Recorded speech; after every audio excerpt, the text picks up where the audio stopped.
जंगल की दुनिया में हमें एक से बढ़कर एक खतरनाक जानवर देखने को मिल जाते हैं।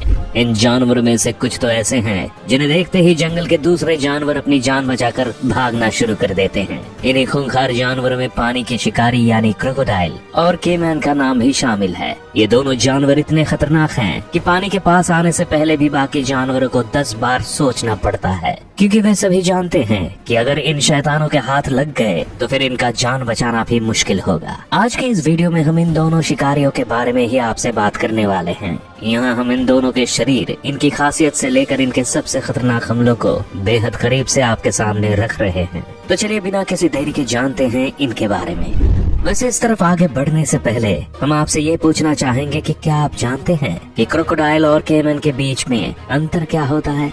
शायद आप भी ये सोच रहे होंगे कि हम भी आपसे ये क्या पूछने लग गए, लेकिन ये पूछना भी जरूरी है, क्योंकि इस दुनिया में ज्यादातर लोगों को यही लगता है कि क्रोकोडाइल और केमैन एक ही जानवर है।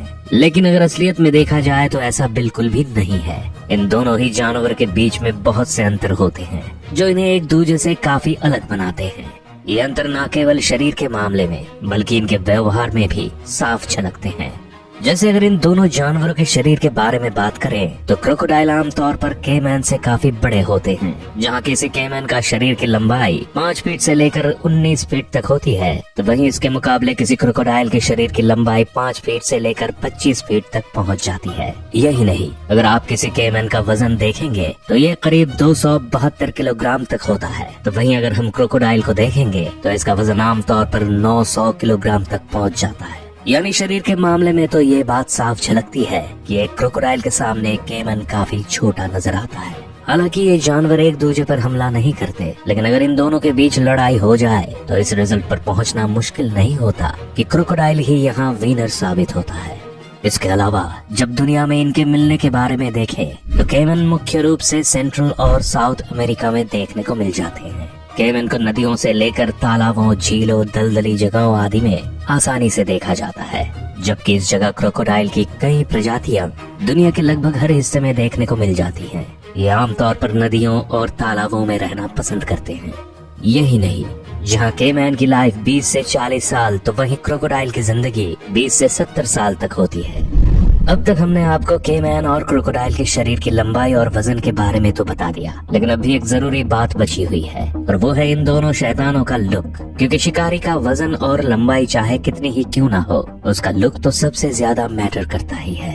वैसे दिखने में तो दोनों ही डरावने और खूंखार नजर आते हैं, लेकिन फिर भी एक कुछ ज्यादा खतरनाक तो दूसरा उससे थोड़ा कम है। अब कौन ज्यादा और कौन कम है, चलिए आप खुद ही देख लीजिए। दरअसल इनके बीच अंतर करने का सबसे अच्छा तरीका है इनकी थूथन, क्योंकि यही एक ऐसी चीज है जहां से इनके बीच हम अंतर का पता लगा पाते हैं। जहां केमैन का थूथन यू शेप का होता है तो वहीं क्रोकोडाइल का थूथन वी शेप रहता है। आइए अब इन दोनों शिकारियों के बीच में कुछ खास अंतरों पर और भी अधिक विस्तार से चर्चा कर लेते हैं।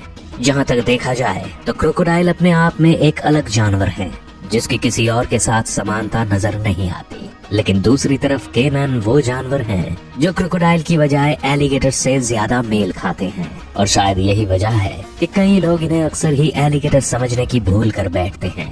वैसे शायद आपको ये बात थोड़ी सी अजीब लगे, लेकिन इन शिकारियों का अस्तित्व भी काफी पुराना है। कहा जाता है कि डायनासोर के समय से इन्हें देखा गया है, लेकिन इनमें अब तक भी बहुत ज्यादा चेंजेस नहीं आए हैं। यानी ये तब के समय में भी खूंखार नजर आते थे और आज भी कुछ हद तक वैसे ही हैं। तभी तो जंगल के बड़े से बड़े जानवर भी इनके सामने आने से भी डरते हैं। तो चलिए अब आगे बढ़ते हुए इन दोनों शिकारियों के हमले भी देख लेते हैं कि आखिरकार अपने शिकार पर कैसे हमला करते हैं और उसे दर्दनाक मौत देते हैं। इस बात से तो कोई भी इनकार नहीं कर सकता कि जंगल के सबसे खतरनाक शिकारियों में एक नाम चीता का भी शामिल है। ये वो शिकारी है जो अपनी तेज रफ्तार से जंगल के किसी भी जानवर को पछाड़ सकता है। वहीं इसकी बुद्धि भी कुछ कम नहीं है, लेकिन कहते हैं ना, विनाश काले विपरीत बुद्धि, कुछ ऐसा ही हमें यहाँ भी देखने को मिल रहा है। इस जगह हम देख रहे हैं कि जंगल में एक चीता पानी पीने के लिए तालाब के किनारे आ पहुँचा है। हालांकि उनके रुकते हुए कदम देख ये समझ आ रहा है कि उसे भी तालाब में मौजूद शिकारी का अंदाजा है, लेकिन प्यास भी बड़ी चीज है, इसलिए वो सहमे हुए कदमों से पानी पीने लग जाता है। मगर उसका यही कदम गलत साबित होता है, क्योंकि जैसे ही वो पानी पीने लगता है, पानी में से एक खूंखार क्रोकोडाइल उस पर हमला बोल देता है। क्रोकोडाइल का हमला इतना खतरनाक था कि चीता कुछ समय पाए इससे पहले ही क्रोकोडाइल उस चीता को गर्दन से घसीटता हुआ अपने साथ पानी में ले जाता है। हालांकि यहाँ कुछ दूरी पर चीता के कुछ दोस्त भी खड़े हैं, लेकिन किसी की भी हिम्मत उसे बचाने की नहीं होती। इस वीडियो से हमें इतना तो पता चल गया कि क्रोकोडाइल कितना खतरनाक होता है, लेकिन शायद आप ये नहीं जानते कि ये जब किसी शिकार पर अपनी पूरी ताकत से टूटता है तो उसका क्या हाल करता है। यकीन नहीं आता तो इस वीडियो क्लिप को ही देख लीजिए। यहाँ हमें एक नदी के किनारे कुछ गैज़ल दिखाई दे रहे हैं। इन सभी को शायद नदी पार करना है, लेकिन सामने मौजूद क्रोकोडाइल्स के झुंड को देखकर उनकी भी टांगें कांप रही है, क्योंकि वे जानते हैं कि अगर वे आगे बढ़े तो मौत मिलना तो तय है। लेकिन वहीं दूसरी तरफ उनके लिए इस नदी को पार करना भी जरूरी है। इसलिए कुछ देर में हिम्मत जुटाकर वे सभी गैज़ल्स नदी में उतर ही जाते हैं। वे अपने कदमों को तेजी से चलाते हैं ताकि क्रोकोडाइल से खुद को बचा सके, लेकिन वे जैसे ही आगे बढ़ते हैं तो क्रोकोडाइल्स का झुंड उन पर अटैक कर देता है। उनका ये हमला इतना खूंखार था कि गैज़ल्स का झुंड बचने की लाख कोशिश करने के बाद भी भागने में सफल नहीं हो पाता। अब देखते ही देखते क्रोकोडाइल उन गैज़ल्स पर टूट पड़ते हैं और एक के बाद एक कई गैज़ल्स को अपना शिकार बना लेते हैं। बेचारे गैज़ल्स ने तो ये सपने में भी नहीं सोचा होगा कि उनका अंजाम इतना बुरा होगा।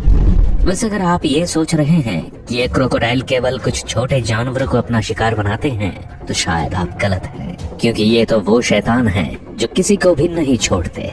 जैसे इस वीडियो में हम देख रहे हैं कि कुछ विल्डबीस्ट और ज़ेब्रा एक नदी को पार करने की कोशिश में हैं। वैसे तो ये जानवर भी साइज में बड़े हैं, लेकिन क्रोकोडाइल के सामने बेचारे ये भी लाचार ही हैं। तभी तो नदी को इतनी जल्दी पार करने की कोशिश में लगे हुए हैं। हालांकि इनकी कोशिश अच्छी थी, लेकिन तभी नदी में से एक क्रोकोडाइल एक विल्डबीस्ट पर हमला बोल देता है। उसका हमला इतना तेज और खतरनाक है कि अगले ही पल विल्डबीस्ट उस क्रोकोडाइल का शिकार बन जाता है। उसकी हालत देख उसके दोस्त भी उसे बचाने की बजाय वहां से भागना ही सही समझते हैं।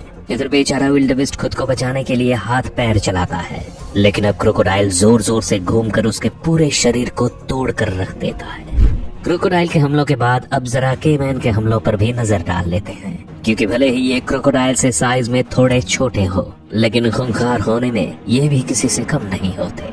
यहाँ स्टॉर्क पक्षियों का एक बड़ा झुंड तालाब के किनारे पेड़ पर मौजूद है। वे सभी आपस में मस्ती करने में लगे हुए हैं, लेकिन उन्हें इस बात का अंदाजा नहीं है कि एक मुसीबत उनकी तरफ बढ़ रही है। दरअसल ये केमैन है जो इतनी आराम से अपने शिकार की तरफ बढ़ रहा है कि उन्हें इसकी भनक भी नहीं लग पा रही। अब केमैन बढ़ता हुआ किनारे पर आ पहुंचता है और एक स्टॉर्क पर हमला कर देता है। उसके हमले से बेचारा स्टॉर्क भी तुरंत ही जमीन पर गिर जाता है और उसके साथ ही केमैन भी अपने शिकार पर टूट पड़ता है। बेचारा स्टॉर्क खुद की जान बचाने के लिए बहुत फड़फड़ाता है, लेकिन केमैन उस पर बिल्कुल भी तरस नहीं खाता और उसे घसीटता हुआ अपने साथ पानी में ले जाता है। केमैन अपने शिकार को पकड़ने के लिए कुछ भी करने से पीछे नहीं हटता है। ये शिकारी पहले अपने शिकार पर नजरें गड़ाए देखता रहता है और फिर जब इसे सही समय मिलता है तो बिना देर किए उस पर टूट पड़ता है। जैसे इस जगह कुछ ऑटर अपने परिवार के साथ नदी में तैर रहे हैं। आपस में उनकी मस्ती बता रही है कि उन्हें अपने आसपास मौजूद केमैन के बारे में जानकारी नहीं है। अब थोड़ी देर में केमैन अपना शिकार करने के लिए किनारे की तरफ झाड़ियों में चला जाता है और अपने शिकार के वहां आने का इंतजार करने लगता है, जिसके बाद ऑटर भी वहां आ पहुंचते हैं। उनके आते ही केमैन किसी आफत की तरह उन पर टूट पड़ता है। उसका हमला दमदार है, लेकिन यहाँ ऑटर भी कम नहीं पड़ते। वे सब मिलकर उस केमैन पर ही टूट पड़ते हैं, जिसका रिजल्ट ये निकलता है कि केमैन को वहाँ से जाना पड़ता है। लेकिन ऑटर की हालत देख आप इस बात का अंदाजा लगा सकते हैं कि केमैन ने उन सब की क्या हालत की होगी। तो दोस्तों, ये थे जंगल के वो दो शैतान जिनके पास आने में भी जंगली जानवरों को डर लगता है। ये कभी कभार तो इतने खूंखार हो जाते हैं कि अपने शिकार को चीरने में भी देर नहीं लगाते।